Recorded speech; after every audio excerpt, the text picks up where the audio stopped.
Lequel des candidats l'emportera? Le match se joue presque comme en 2022, à une différence près un nouvel arrivant. Bastien Verbrugghe, candidat RN, poussé à se présenter après le score de son parti aux européennes.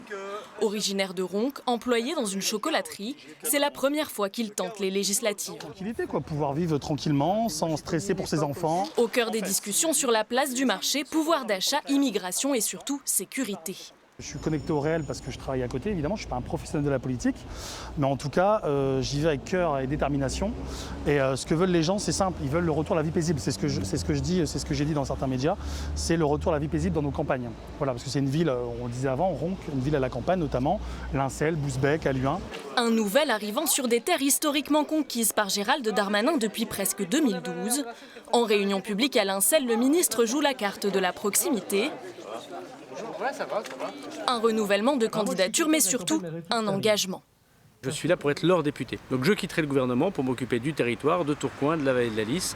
Je les défendrai. J'ai fait la suppression de la taxe d'habitation, l'impôt à la source, le renforcement du nombre d'effectifs de police. J'ai fait ce que je devais faire au gouvernement. Je dois m'occuper du Nord, je dois m'occuper de Tourcoing et de la vallée de la Lys. Et on doit construire autre chose.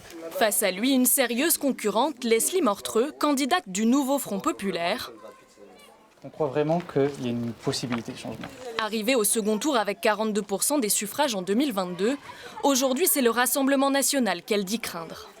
Il y a 1000 personnes sur la circo qui mourront avant d'avoir atteint l'âge de la retraite, par exemple. 1000 personnes.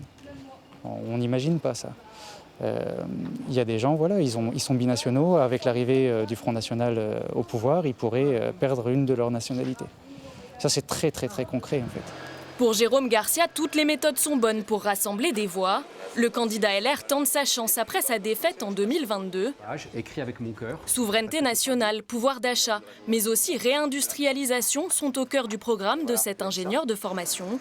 Il dit devoir partir au combat malgré des conditions défavorables pour lutter contre les extrêmes.